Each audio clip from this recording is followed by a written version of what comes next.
welcome you all. I see some familiar faces. This is a program that is sponsored by the Spencer Historical Society, which at this point is mostly me and with some sturdy volunteers. And this is part of a series we're doing to showcase photographs from our collection. It's primarily slideshows, it's primarily visual. We have in the Spencer Museum collection and in our archives, we have almost between 50 and 100,000 items between deeds and pictures and pictures. I just wanted to find a way for these images to come forward.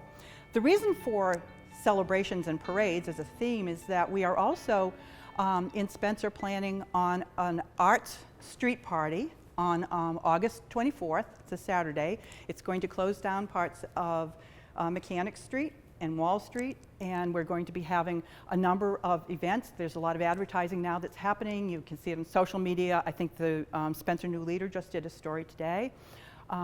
So we had been talking about things that we wanted to do in conjunction with that event. And so what I am planning on doing is reopening the Spencer Museum to the public on that day. It'll be our first time in a long time that we've actually been open. But I also said, why don't we look at just the theme of how did Spencer celebrate? What kinds of things have we done? I'm going to tell you that this program is not as long as some of the programs, and I can see the relief on everyone, because many of these topics intersect with other programs that we're going to be doing in the future. But I wanted to give just a little taste of how Spencer celebrated major events over the years. And so we're going to see a few things like dedications and events, but mostly parades. It's how small towns tend to celebrate. And so I'm going to be going through some of these. This is not going to represent everything that Spencer has ever celebrated. And certainly there are a lot of things that we celebrated in the late 1800s, early 1900s that we don't have photography for. Because that's the other thing that I'm finding. It's been a very interesting process. I usually do a lot of research with these, pull out photos that I know are appropriate. There were some events in Spencer's history that just were not well documented, things that are fairly recent, which tells us that we need to be, now that we all have, you know, the magic phones, everything gets onto social media. We don't tend to do the same kind of photography. So I was somewhat limited. There were certain events, for instance, I remember the Halloween parades of the old days. And I'm going to date myself here in the 1950s and 60s and beyond. The Halloween parade was a big deal in Spencer. And I know that Donnie and Wendy Berthume have done much to revive that celebration at the town hall, to revive the parade. But it was a very popular celebration. It was a parade and then a party afterwards at the town hall. The parade would go down. I remember I had an aunt on Elm Street who lived down near the old Gaudette's Market, and we would stand there to watch the parade. In going through our archives, I'm finding almost no photographs of that event, even though I was present at it and I know it happened. So part of this process is going to see, are there people out there who have photographs that they can share with us, or want to share some of their memories of those events? There were also in 1976, when the whole country celebrated our bicentennial, we had a great parade. My mom was on a float. She was on the committee. The only photographs I can find are a set of slides that my dad took of that event, and of course they're sort of older, color-shifted slides. So there are some events that you will think of as sort of iconic Spencer things that I don't really have great documentation. It's something we're going to work on. So the program today is just going to be going through some of the events and some of the celebrations that we've had in Spencer. The first one is one that you've probably, if you came to the Massasoit program, you've probably seen this photo before. This is the iconic hotel. Notice all of the buntings. And then we have the old town hall up in the distance. It doesn't even look the same.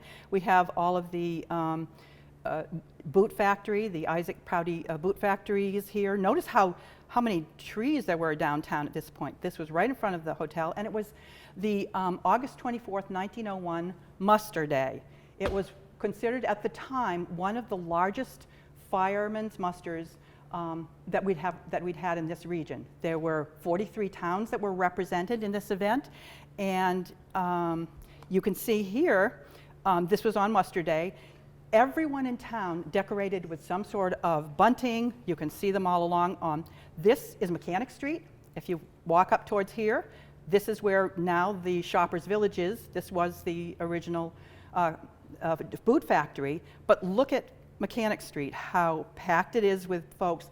They said that the actual parade for this was over a mile long, and that businesses did an amazing job. They sold food, they sold much drinking, according to accounts, much drinking was done. There were 43 special police officers who were assigned to this particular event. And they said that they actually had to have extra trolleys coming out so people could come out from the city and attend this event. And this is the same event. We're coming up Main Street. This is, again, Shoppers Village is down in this area. And this is the Grout Hook and Ladder. The horse-drawn, beautiful thing. One thing I noticed in these photographs when we're working with them is how much of the utilities, how much of the structure you see. For instance, look at how many wires are crossing the street. Up here, the old insulators, now they're collectible items. I see people who do crafts with them. That was a common feature. And you can see the trolley tracks. You're going to see in several of these parade scenes these trolley tracks. That were here into the late 30s. And then all of the carriages that are pulled to the side. Later on, it's going to be cool vehicles. One of the things about these kinds of things when you have these group photos is to get an idea of how people dressed at the time and just a whole sense of what an occasion this was. And this is another of the same. This is more folks coming up Main Street. And again, this is Shoppers Village would be down in here. And this lone woman out here, I don't know if she owned the house and wanted no one on her lawn or what, but we have an intent observer. And again, it's a fireman's muster, so you had folks coming. There were something like 8 bands as well, and just a lot of citizens marching in it. And this is a neat old photo. The old Hunneman steamer, so that was one of the original fire department steam pumps, is seen in this. And these, on muster day, these gentlemen all used to operate the steam pump. This would have been in the late 1800s. These folks are older, as you can see. And operating the steam pump involved a tremendous amount of effort. Men could only stay on the pump for like 30 minutes at a time because it was not completely automatic. And so these are, when they're veterans of this particular machine. I talk frequently with our fire chief, Bob Parsons, who is a great historian. We're planning on doing a separate, because we have so many wonderful fire photos, and he's been a great resource whenever is that the LaFrance that was motorized, or is that the Hunneman? He knows them all. At the same time, this actually is in July of that same year, and I'm including this in this whole set because it shows the idea of the kinds of floats. This was the Green and Green, which was an underwear manufacturer in Spencer, and you can see them over here. This is actually over on we hope, a sewing machine invented by our illustrious Elias Howe, and these folks are all, the underwear appears to be more like slips, or I'm not quite sure, crinolines or something to that effect. But this won a prize in the July 4th parade, which had just taken place prior to the ones we've been looking at. And this is a picture, this group also won a prize the same year.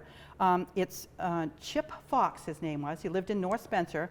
He was a Nipmuc Indian, and this was a group of Indians who would appear in all of the parades or in all of the celebrations.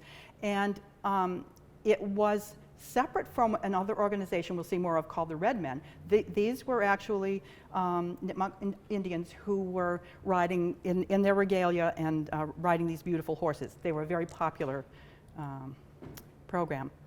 This is Isaac Prouty and Company. They also won an award for this float, and I always wonder, these things don't look all of that safe, but you've got the people ranged up here in the float. These would have been young women probably who worked in the shop. Now remember that Isaac Prouty Boot Shop, which stood out here, extended from about right onto Main Street, all the way back towards the back of Chopper. It was one of the largest shoe manufacturers in New England. And so it employed a lot of people up through to, I know in my generation, or my father's generation, almost everybody at some point worked in what they called the shoe shops. It was sort of a rite of passage, and some people did that their entire lives. So now we're getting into the same day, the muster day, in 1901. It was an interesting thing that every shop, every house had these banners, and I'm not sure who sold them. I've not been able to find out. I think the dry goods, like Commons Dry Goods, may have had them. I don't think there were people stitching these at home, but this is a lovely picture of the original hotel. And then this is one of the buildings, sadly, the Kane Block, which is a condemned building now, down at the end of Mechanic Street. And this is where, I didn't put this on the screen, I don't know how many of you are familiar with, or knew, many of you I'm sure knew Marty Sivan, who did some wonderful memoirs. He had grown up in Spencer, his folks had a business here, and he's written some memoirs about what he remembers. And in particular, he does these great stories about, you walk with him, and so it's not formal, stuffy history. It's very much a history of walking up and down the various streets and what the different stores were. And if you grew up in Spencer, at the dinner table, your parents or your grandparents would obviously, well, that's where so-and-so had their store before that, and that's where the Chinese laundry was, and so on. Well, he mentions the merchants of Mechanic Street, and this is a brief quote that I think really pictures something that it's hard to imagine now with the way Mechanic Street became in current history. As first grade got underway for me in 1936, Mechanic Street no more resembled the depressed street you see today with its vacant and boarded up stores than an apple resembles a hot dog. The street was teeming with people on their way to work in the shoe factories, or doing their shopping at noon, or walking in the evenings after a hard day plying their trades in the shoe industry. Mechanic Street was where you met your neighbors and shopped and socialized. If a person was more comfortable speaking French than English, so be it. You used to hear as much conversation in Canadian French back in those days as you did in English. That just, I think, gives you that sort of feeling of what it was. And into the time, certainly when I was in school, Mechanic Street had a 5 and 10 shop, it had a shoe shop, it had all kinds of small, and over the years it had restaurants and so on. We're going to talk a little bit more about the neighborhoods in another program. So this is just to give you an idea in this area of what around Mechanic Street. I pulled out some of these buildings because this is where we're going to be having the street party, Mechanic Street, Wall Street area. So this is down as you're going to the post office. You come down to the intersection of Cherry on your left. There was the Lamoureux building, and then there was the Kane building. And this has sadly now, sadly now it was a condemned building. They've had to take these down. But this had a number of businesses. This is another one of the small businesses on Chestnut Street, and the identification for it is a little unclear, but you can it looks like it might be and I think it is the Lamoureux. Yeah, I think it's the Lamoureux business because they're out there with their horse and they're all standing. Photographs of this period, you notice it's the same with farms. People are out with all of their possessions. So the kids are all dressed up and people are all in their best outfit and they're there with the horse and whatever they had. This was supposedly an organ maker, but again, see how they had the different kinds of flags and buntings, people peeking out from these windows. I always love these old photographs. There's always somebody checking it out. Some of these are older photographs that have been difficult. This was the Windsor Hotel. And I always know who grew up in Spencer because when I say Windsor Hotel, there's always this knowing look. The Windsor Hotel was actually a lot of men who worked in the shoe shops worked there, a lot of men who loved to drink in the nearby bars, and some ladies who loved to entertain, dressed or not, were known to be at the Windsor Hotel. Oddly enough, it was an upscale. I mean, it was a more acceptable place to stay than some others in the area. But again, and so they've got this sort of strange little poster up here. But that was it's at the corner of. That's actually walking down. So it's at the corner of Chestnut Street and Maple Street. So you're walking down, you go down to the end, and you take, this is the Chestnut and that whole area. So this was in the same neighborhood. And again, and all of these streets had, remember, you didn't have supermarkets for the period that these photos were taken. So you very often had a lot of little grocery stores just along Chestnut Street. There were probably an equal number of bars and little stores. And the stores would deliver. I mean, now it's like a new concept. Oh, Peapod will bring it out to you. Amazon will bring it to you. They would deliver. There would be, young men who would work for them, and you would provide your order. And then this is also down on Chestnut Street. I think it's where the old timers cafe is now. You can tell from this building. This is up on Main Street, the Dunton House, so it's now called the Liberty Guest Home, so it's right opposite the old high school. And again, this is really quite well decorated. And this is another one on going back up towards Main Street, and another one in the same area, but you can see they all had the flags flying. This was a big deal in Spencer. And then this is looking right over there. Here's the street going down, here's Wall Street and Elm Street. And again, all of these lower floors had thriving businesses in them, and often the businesses in 2 levels and then some living. So you get a sense, and then it's the end of this great car parked here. This is just moving us up now to 1916. So I've been showing you things that were earlier. This is 1916, and this is in front of, on Mechanic Street, going down, if you're walking down past the post office, it would be up here, and this was a Chinese laundry. I remember my grandmother saying that she was always afraid when she walked there, she would run by because it was always so dark. And I don't know quite what was going on, but this is just a simple float going down. This is now in 1911. This was a huge gathering up on Main Street. It was the dedication, actually, of the Veterans Monument, but the people are here, and this house is the one that is to the right, the Capen House, to the right of the current town hall, and you're going to be seeing pictures of the town hall. So the town hall is right over in this area. But again, look at the kind of crowds that would assemble in the streets. I mean, this shut down the streets, and didn't matter whether they had, the trains or trams coming through. This next set of photos, I'm surprised that it was so well documented. This is a special event held by the Grand Army of the Republic, GAR.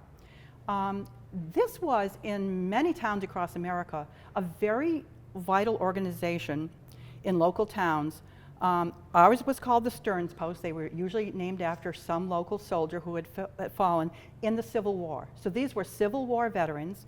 It was actually formed just after the Civil War, but became active in the late 1800s. The old bank up the street across from the town hall is where our GAR post was held. This is actually a photograph of a book we have in the museum that was commissioned by Erastus Jones in 1890, and it is page after page, handwritten in beautiful copper plate writing of every single Spencer person who served in the Civil War. And there is a page, were they in Andersonville? And obviously some pages are just a few words, others are very extensive, usually they provided them. And then we have a corresponding album, a photograph of every single GAR member. So it was a very big organization. They would have public entertainment and were sort of a precursor to the American Legion or the VFW. They really were one of the first of those kinds of organizations. And this is the group of them. They're in front of what was the old town hall. The current town hall we see up here burned in 1926 and was rebuilt as the town hall we see. It was an old building with a steeple, and we'll see more pictures of it. But this was in front of the town hall, and they have their flag and their regalia. And here they have their hats off. And now they're marching. This was the town hall. So where the current town hall is located, this is where it went in. And then that was that house you were looking at before. And so they had marched up to the Methodist Church, which is this building. Again, the Methodist Church had burned. This was actually the second iteration of the Methodist Church. And it had a large, they were doing services there in a commemorative service. This was 1921, and this parade I have found, I can't tell you how many photographs. It was incredibly well documented. It was getting towards the end of the period. By the 1930s, the last GAR member had passed away because, after all, they'd served in the Civil War. And so you do see a few of them in later photographs seated at events, and some of them seem to be snoozing a little, so they persisted for a long time. And this is how these photographs you're seeing, I have scanned into our system, but they were done on like postcards. So this is someone, she was actually one of the wives. She was one of the women who were in a support organization for women of the GAR, and she said, here we are, marching into the Methodist Church. And then they've gone up to the church, they've gone to have their ceremony, and now they're marching back down Main Street. And again, you can see they're coming back from Prouty Park. They had done a dedication. The GAR was the first one to sponsor the reading of In Flanders Fields and the other traditional things that we associate. The American Legion, it wasn't until the 1930s that they actually took over the Memorial Day Parade and all of the wonderful things that they do now. The GAR was sort of their predecessor in that. And so here they are coming back down. And this is, Memorial Day 21. I was president of the Women's Relief Corps, so that was the auxiliary to the GAR. And she tells me who's where. And then here they are in front of the bank block, so again, across the street from the town hall.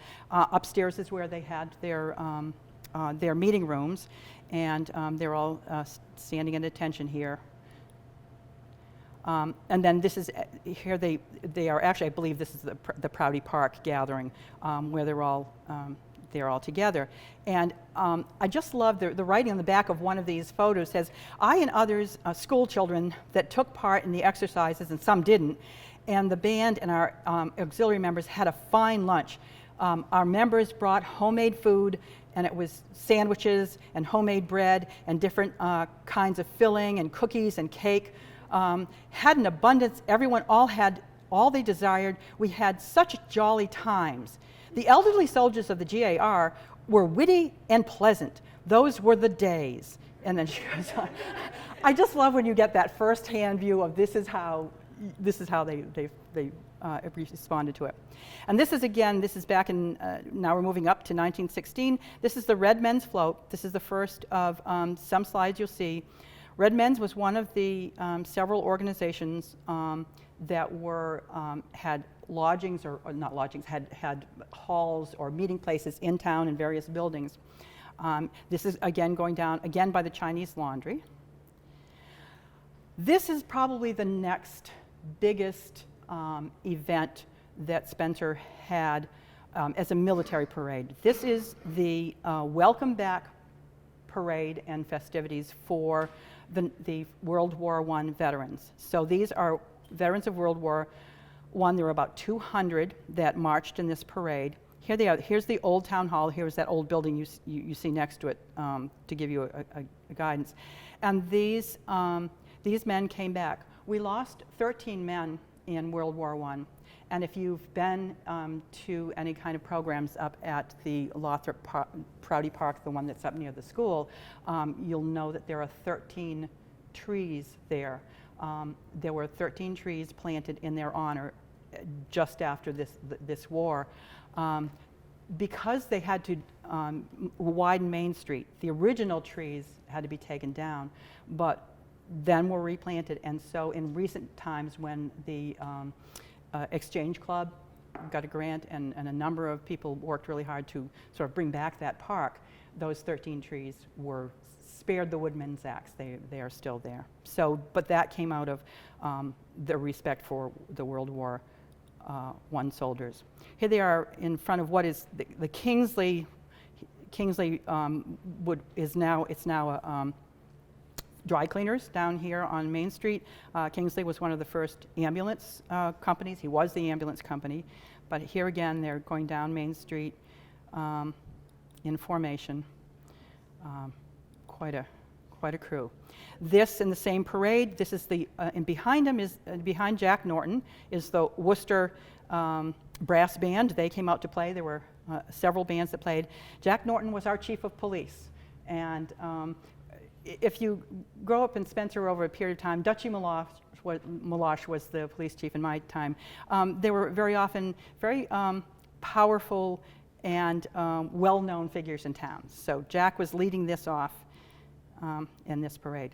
This particular float won an award. It has the Dove of Peace on here. There are 13 children riding in the car, and that was to symbolize the 13 men who had been lost. So they were, this was a commemoration. And again, here's the old town hall, and notice we have the Howe Monument here now.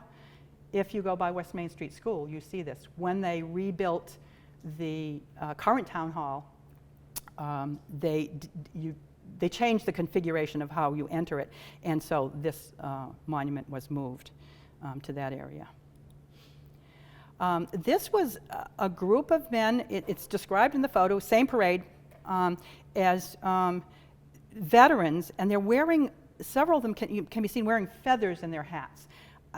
I don't know, there was no explanation of the feathers in their hats. I'm still doing research on it, but these were veterans who were coming through. And look at the beautiful horses. This is a mix at this time. We're beginning to see in the parades that we have horse-drawn, and then we're having the motorized, and this is a good example. Same parade, coming down Main Street. This is the LaFrance, 1919 LaFrance engine.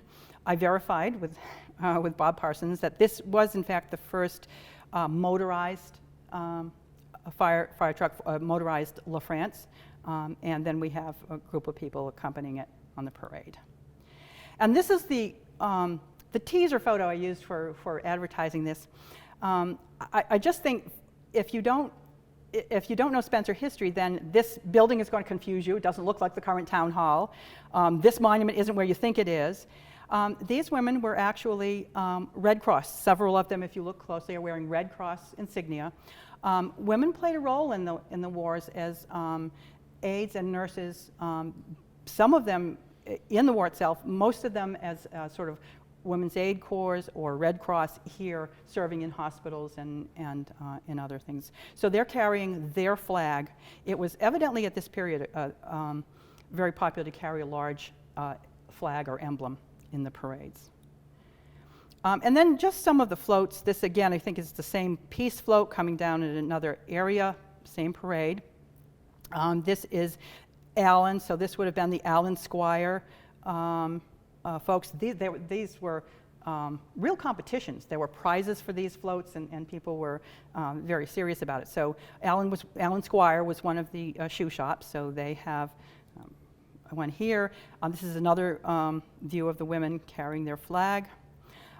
This again, another highly decorated flag. And look at the great old cars parked along. This is just after High Street down here. They're coming down the street. And again, these are all motorized floats. This another one that from one of the local businesses. Another view of what they look like. Having grown up watching the Rose Parade on TV, it's sort of interesting to see what, and a lot of work went into these. There was a lot of, as you would expect, into these kinds of things. Here we have a very elaborate eagle looking like he's ready to fly.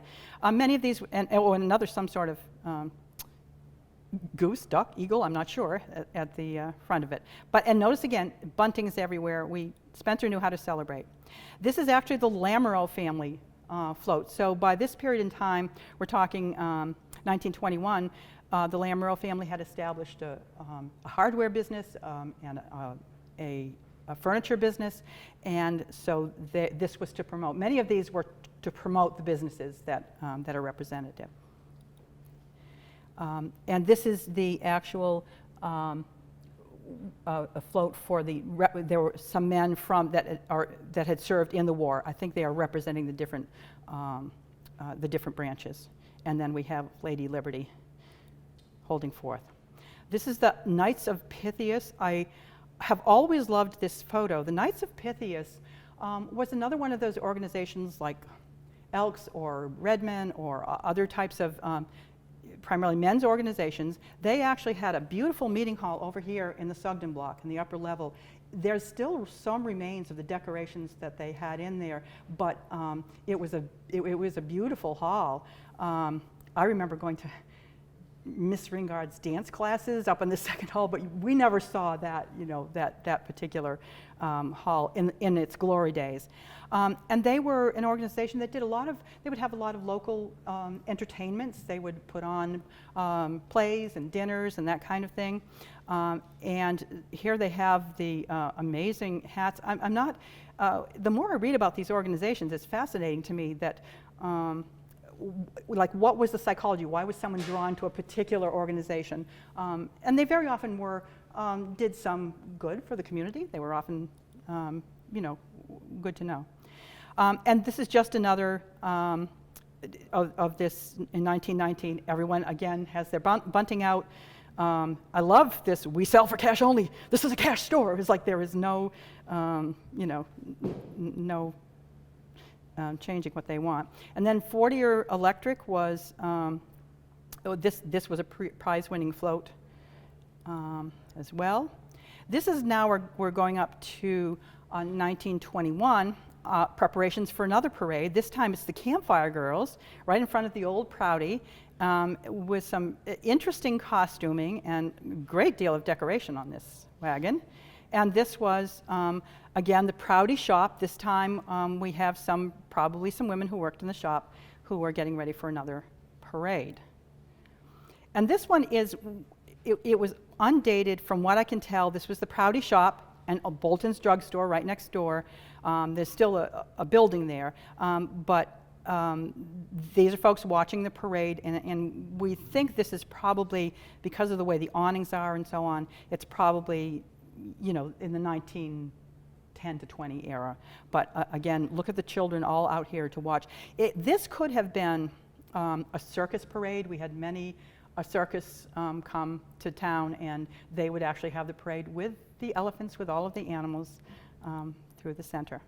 And this, at that same time, this is a July 4th, in the early 20s, young men holding, this was another young men's group holding another large flag.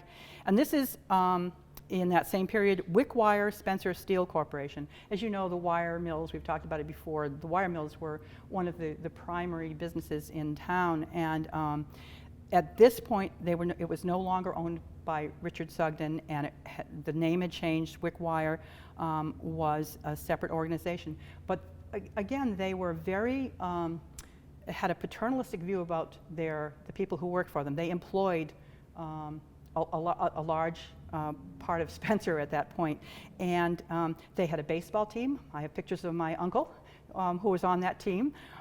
They would take people to Worcester. They would take people to events. It was a pretty big deal. So this was their float for that period. This one is what's called, this was David Prouty High. This is called a hobo parade, and it's coming down Mechanic Street, and the person leading it is Norm Burkle. If you grew up in town, you knew, some of you do know Norm Burkle. This was a high school group, and I'm not, this resists research. In other words, I've got the names of all of these people, who's playing.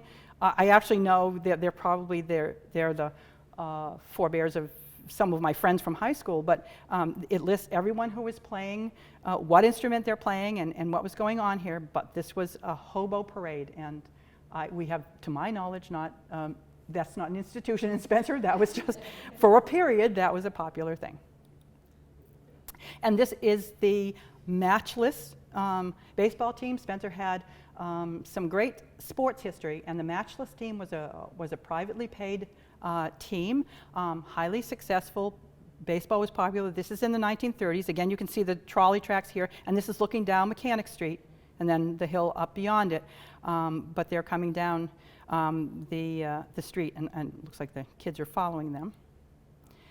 And now just a few random, and this is where I'm saying we don't have a lot of extensive coverage of parades after this. And nowadays, the extensive coverage of parades I see is on Facebook or social media. It's not the same thing. But this was a Prouty. The majorettes, I don't know if you were ever of an age where being a majorette was a big thing. And here's the big Cleven building in the background. Again, it's Cleven, the Isaac Prouty, and then it became the Cleven Shoe Company, and it was in town until 1963. This is finally Kelly's Nails, still the same building. And this is another one, someone thoughtfully put Cleven Shoe just in case you didn't recognize it. And again, the band coming down the street, and we see probably a fire truck coming back through. And this another one a following year, and again, judging from the cars, you can see the age that this was an older parade. And look at the utility infrastructure that Main Street had, and of course these beautiful old elms. We had the beautiful old elms into the 50s. I mean, it was when the Dutch elm disease hit, then a lot of these trees had to come down. But it was a pretty amazing place.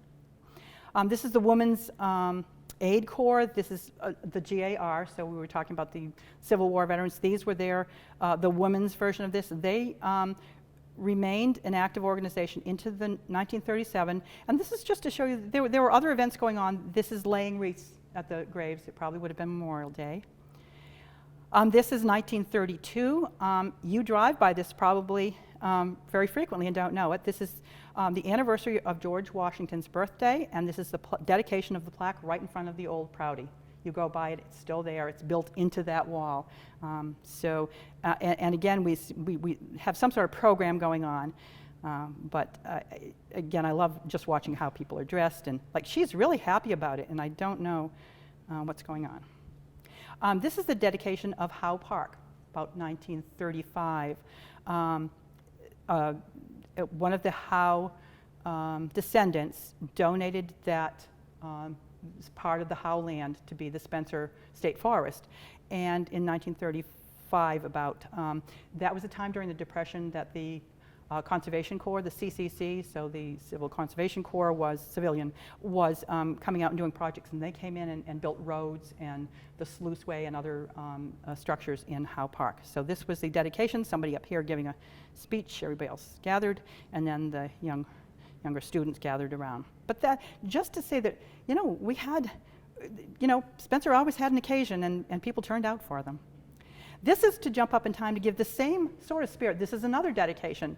This is years later. This is now up to 1972.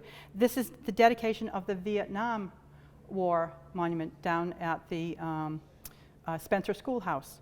And so we had folks here to dedicate it. Miriam McCourt, if any of you knew her, was there. We had Hank Grenier, we had Bob Boucher, Representative Schlosstein, and all of these folks who were at, again, and here they are letting you know that they're dedicating the monument. These are the kinds of things, though, that are not really well documented, and other things I know I have no documentation of. This is now changing gears to another celebration, or another way that Spencer honors holidays, and this is the Spencer Fair. And Spencer, as you know, is known. We have the influx of both the folks attending the fair and all of the yard sales that accompany that. I have lived my entire life within demo derby sound of the fair, so I've known it well over the years.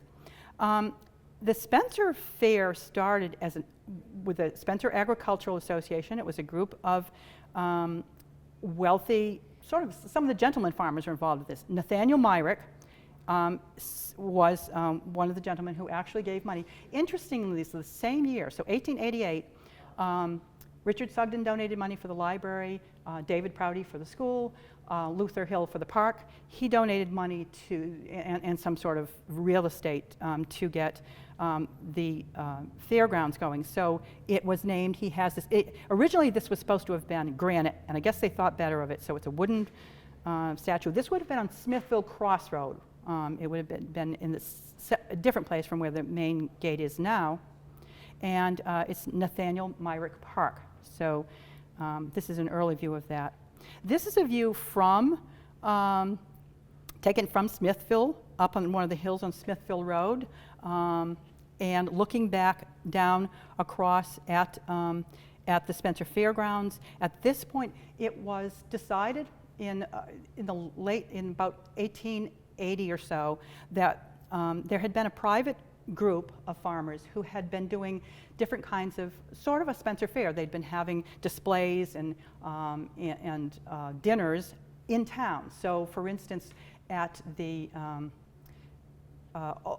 Congregational Church on your left, there's a basketball court now. It used to be the horse stables, and they had an exhibit of different kinds of horses and equipment at that. And then down at the town hall, they had a dinner, and they would have different displays. So that was the beginning of the affair. They decided that they wanted to have they wanted a permanent place for it, and there were generous folks in Spencer who were willing to donate for it. And so they decided to build on what is called, they called at the time, Bemis Plains. So it's the other side of what is the Pine Grove Cemetery. It was owned by Bemis, but the land, several of the farmers got together the money, and so it was created on this space. This is probably around 1900. You're looking back towards the Grant Street, High Street area over here. Nathaniel Myrick actually donated money to have this exhibit barn and actually an eating establishment at the fairgrounds, and a very beautiful weather vane. It was supposedly some sort of horseman. But notice again, you've seen these programs before, notice how little greenery we have. Spencer is still recovering from that period where every tree was taken down for fuel, for a building, for whatever, and so this is looking pretty different than the way it looks now. But this is the fairground area as it is today, or where it is today, and the fairground actually came. It was agricultural, but it became a very popular horse racing venue, and the Spencer Drivers Club, which is what they called themselves, actually were at this place and actually running the Spencer Fair up into the 1930s. So here we have the excited crowd, and I guess there was some controversy in the beginning over betting and gambling, and that sorted itself out. But again, over here we have like what would be considered the Midway, and over towards there where the cemetery was. In my day, the cemetery, you'll notice that it's usually closed at the time of the Spencer Fair. In my day, it was a popular thing, and I'm not saying I did it, but you would go over to the cemetery, and there were holes. I did not. I actually got into the fair free because my best friend had a whole herd of Holstein, and I used to go in with the cows, so I didn't have to go under the fence. But people would go in and slide under the fence. They started posting police officers over there, and eventually now you can't use the fairground at that point. But they would have come over on this side, and evidently that goes back quite a ways. This is just another part of the Midway, and this again is probably in the 19-teens. This is a group having, they're sponsoring lunches, and the Agricultural Association, or the Drivers Club at the time, would do lunches for up to 300 people in that exhibit building you just saw. And Nathaniel Myrick, being the generous man that he was, donated a 1,200-piece set of china for them to serve this.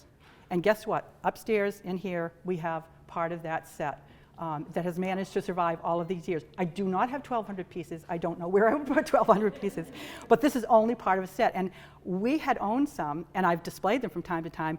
And recently, someone, a very generous donor, came forward and said, "Would you like a little bit more?" So we have this, and these are actually engraved with the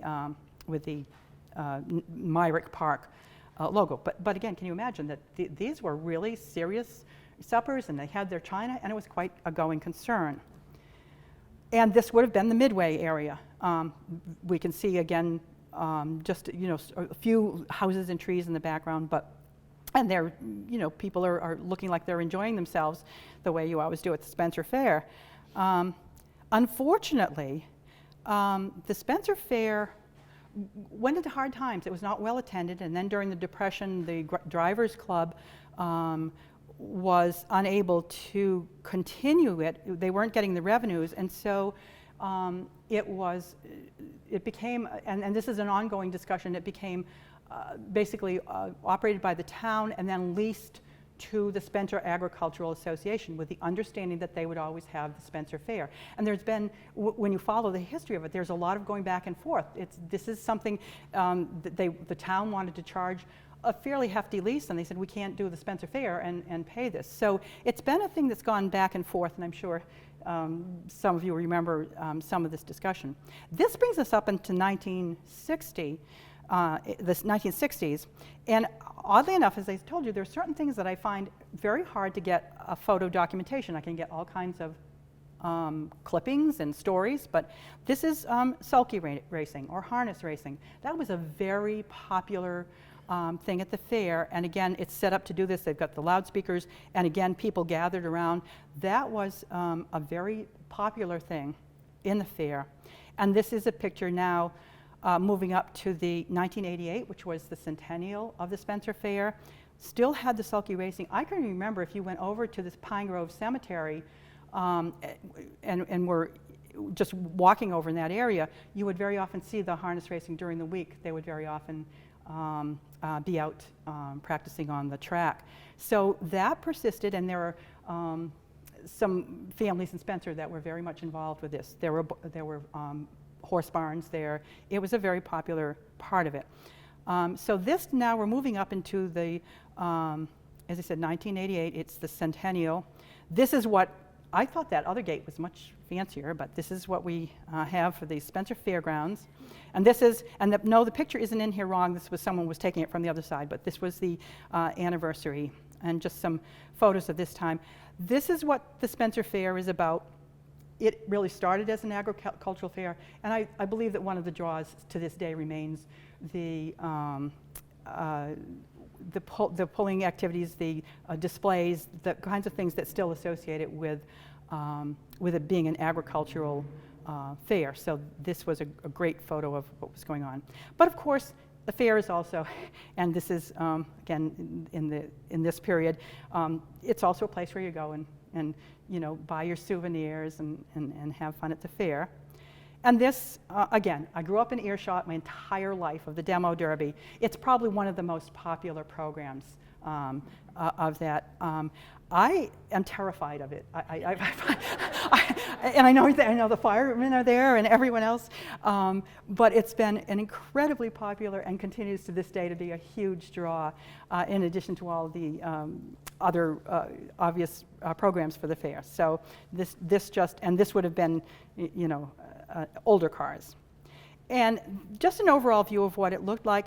And I was looking back through the history, and going back to 1904, schools were given Thursday and Friday off in Spencer, and it's just sort of unique to Spencer that you go back to school probably on the Tuesday or Wednesday, and then you get Friday off because it's the Spencer Fair. Well, evidently that tradition goes back quite a long time, and then usually Thursday was the rides were free, or part of it was cheaper, and if you were a teenager, that was the place to go.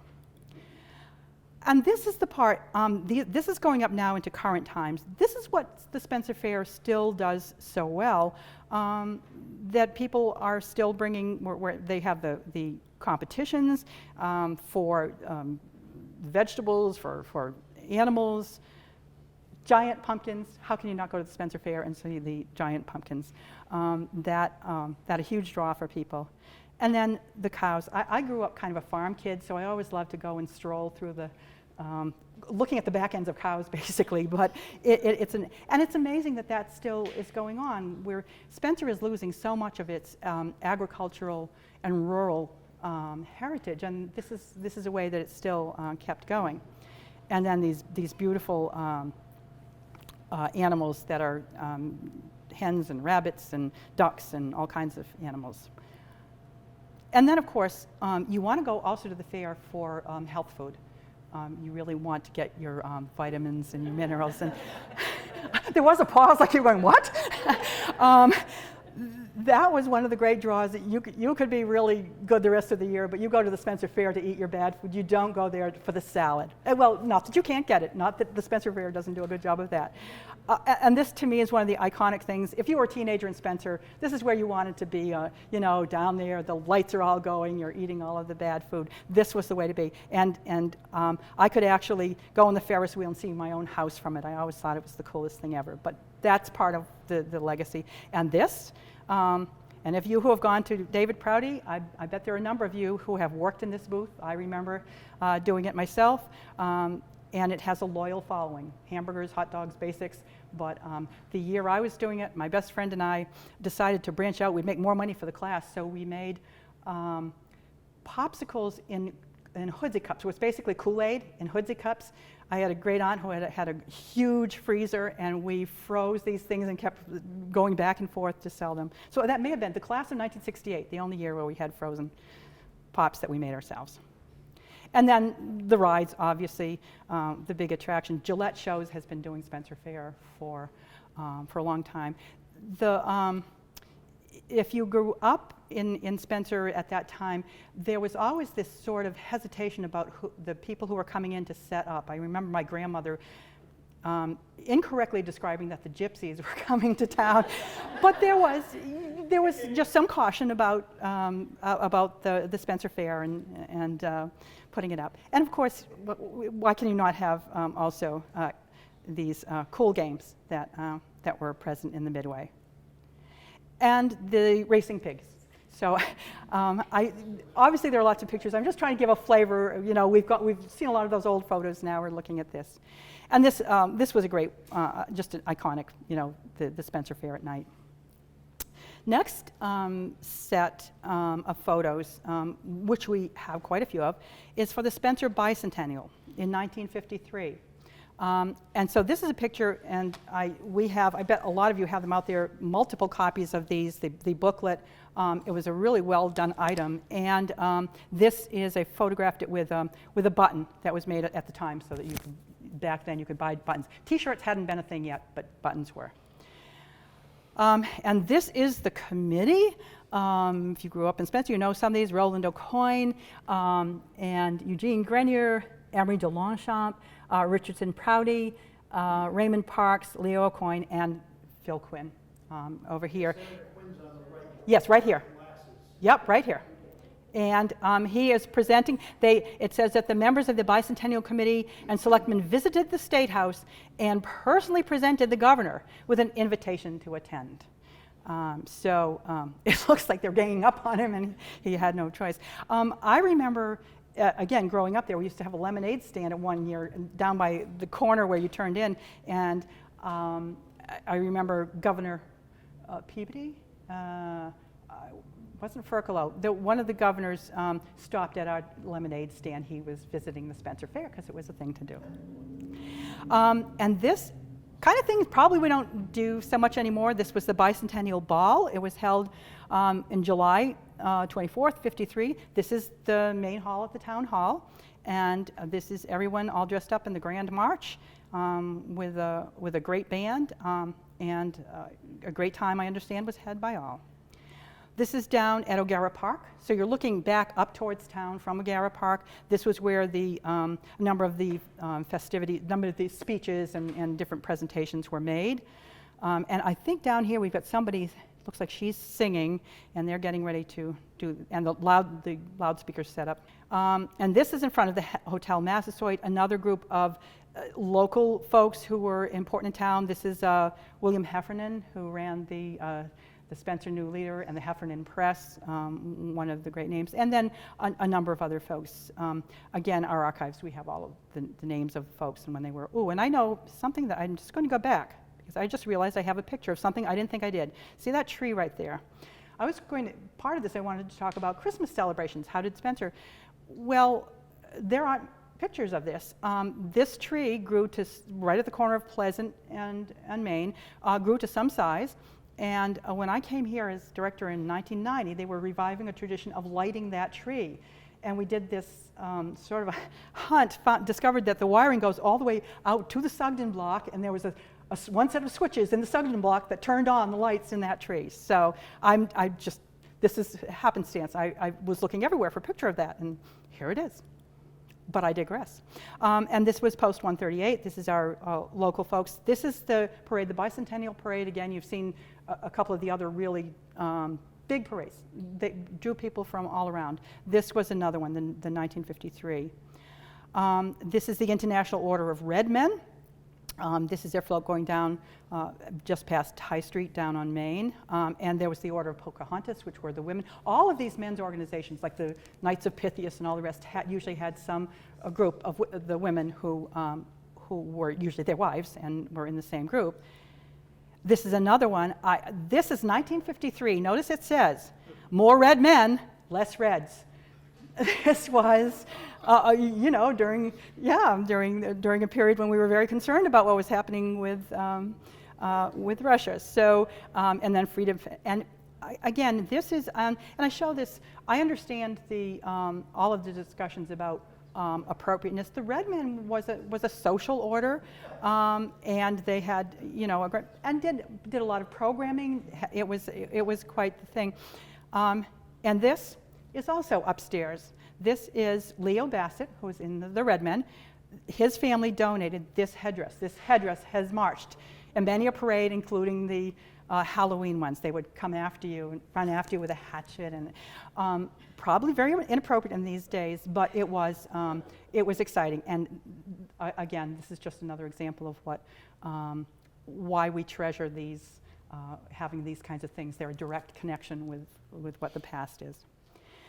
And this was actually the 4-H, same parade, 4-H coming down by there. The Lamoureux family had actually sponsored this. This is not the actual Spencer Brookfield Warren line. As you can see, it's actually it's not on tracks anymore. We don't have the tracks anymore in the middle of the street, but this was part of the parade.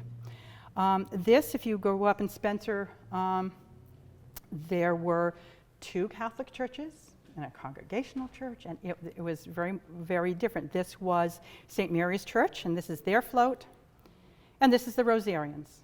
And I think I know someone else. There are very few people I know who remember being a Rosarian. In Spencer at that time, if you went to one of the Catholic churches, the Girl Scout meetings were held at the Congregational church. You were not allowed to go to those meetings, and so they had a group called the Rosarians, and we had little blue circle skirts, corduroy circle skirts, and beanies.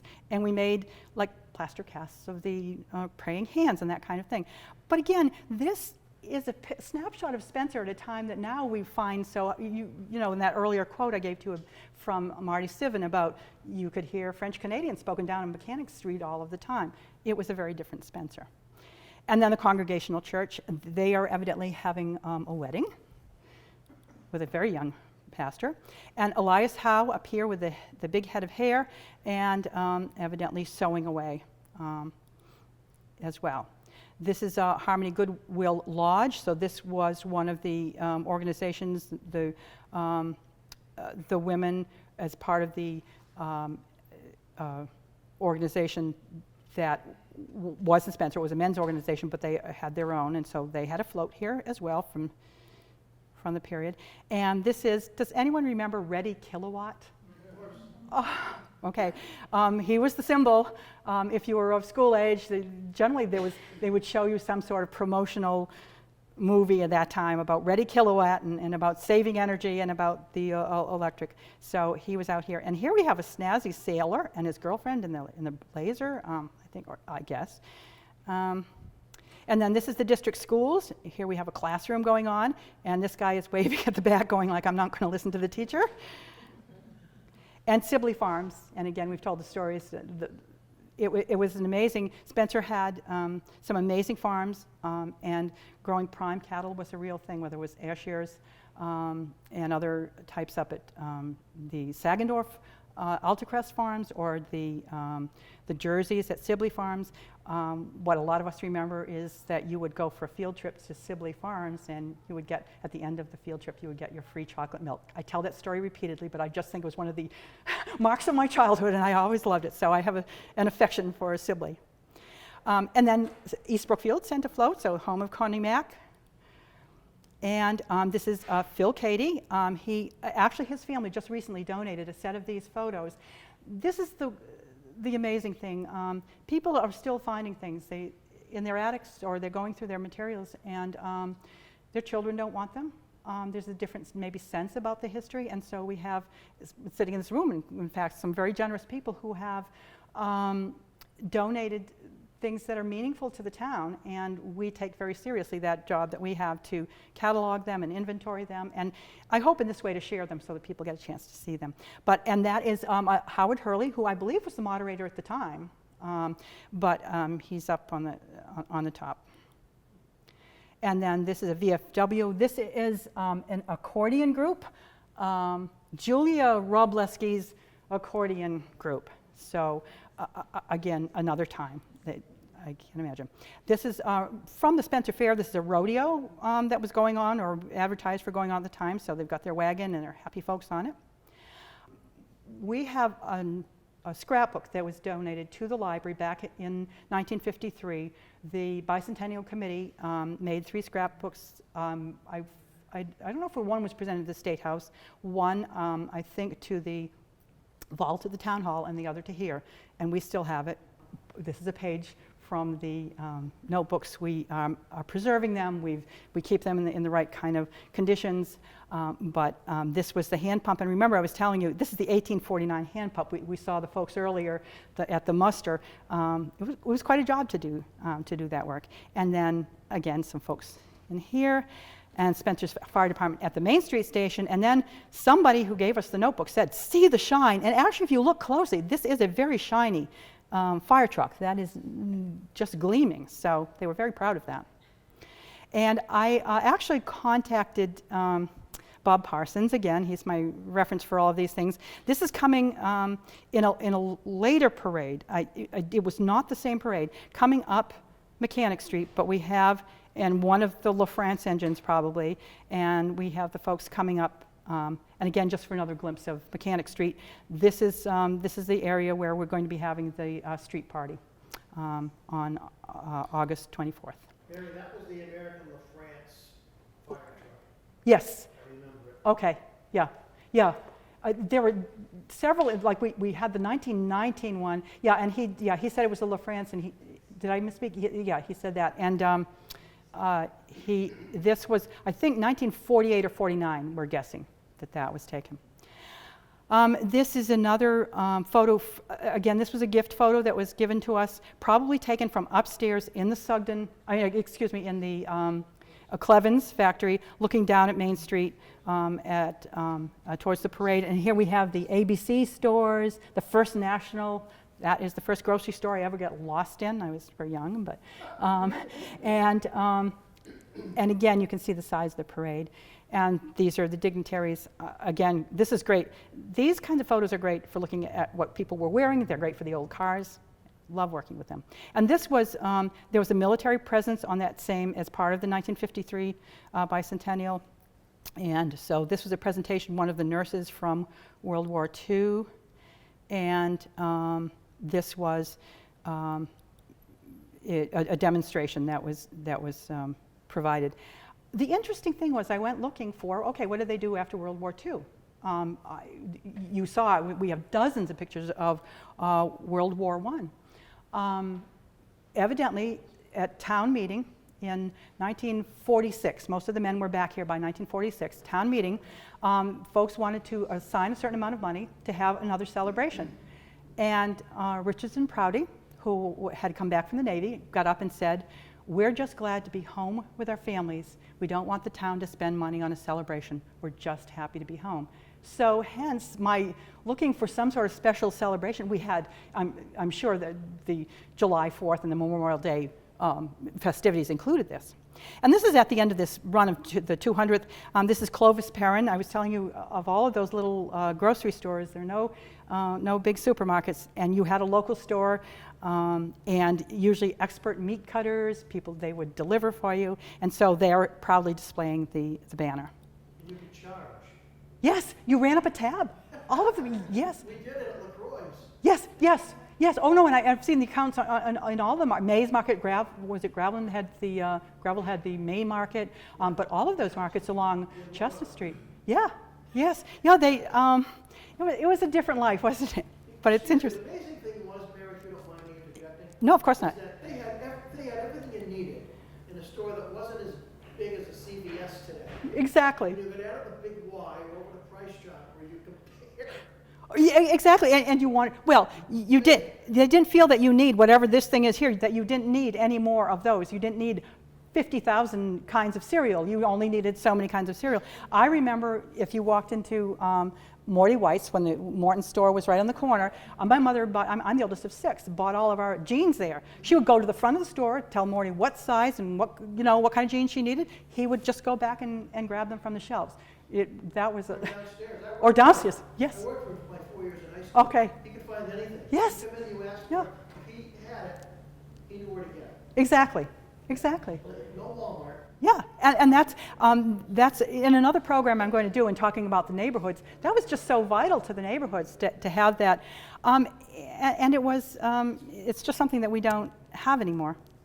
And then I've just got the last few slides of current photos. And again, I told you I have a wealth of older photographs or things about celebrations. Newer ones, remember, once we started getting the camera photo going and Facebook and everything else, that actual documentation, and that's one of the things I feel as a town historian, is that we have to be doing more to actively document, because remember, a lot of these things now you don't have copyright to if you've got them in the museum. I could use pictures in a program like this, but you don't have those, and there are some things that are just not being documented, so that's one of the things I'm trying to work on. In 2003, we had a 250th anniversary celebration. I actually was on the committee. There were several of us who worked on this, and it was over a period of time. There were several kinds of celebrations that we had in addition to a huge parade. But oddly, I don't have actual photographs that, again, I'm using these on a scanner and trying to, get a good copy of them. This was the commemorative dish. In case anybody wants them, we still have some. But this was and we had, at this time we have the T-shirt, the buttons, we had it all. This was the day of the parade. Notice how lovely every other parade was, like pristine, the trees. Yes, exactly. Oh yes. Oh yes. And so here, here's the market. They're coming down. Oddly enough, I had to get these from a local newspaper that had done a little color picture on it. No one has turned over pictures. This was the Prouty High flag twirlers in the middle. During these programs, we had a play, A History of Spencer. So these were high school students doing a play all about Spencer, the Spencer Theater. We had a wartime reenactment up at the Prouty Park. So this was a young man attending that in costume. We had, of course, the usual fire muster, firemen involved in these kind of events. Coming up to current time now, this is the kind of thing that we do. And again, I'm not getting photographs of these. I'm having to find photos. This is, again, a tradition that is actually somewhat on the new side. I was looking for Christmas traditions. Well, this was the Parade of Lights that has been now sponsored. And again, the fire department is sponsoring that part of it. And just an example of what we've got. So those are the celebrations. The Legion, as you know, this year did a parade. Again, the museum, I don't have copyright-free photos. There are hundreds out there on Facebook, and so what I'm trying to do is to try to get some of those that I can use, even if it's in digital format, so that I can use them and that we can use them for this. But this was the advertising, and this is just an example of one of the, it was an amazing, again, the weather was great. They had an amazing thing. So that's, again, pulling from some of the types of things we have, and my last slide, just a reminder as I started, the reason that I brought this topic up is that Spencer is going to be having a Spencer Street Party on August 24th, and there is advertising going out for it. I believe the new leader had a story today, and here at the library there is going to be special programming for families, and I am at long last reopening the Spencer Historical Society Museum. So it's looking like we're going to have another celebration in Spencer, and we'll try to get some good documentation of that.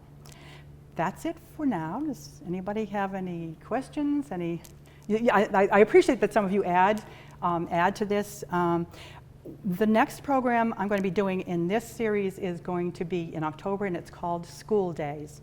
And it will probably be a 5-hour presentation because we've got lots of folks. I'll do every class of every school, but we're just going to do something that I think kind of encapsulates what the schools were, how they evolved, and what was happening. All right, that was all I had for tonight. As I said, this was going to be a shorter one. I thank you all for coming and for sharing, and I hope you will join us on the 24th and come back for School Days in October. Thank you. Okay.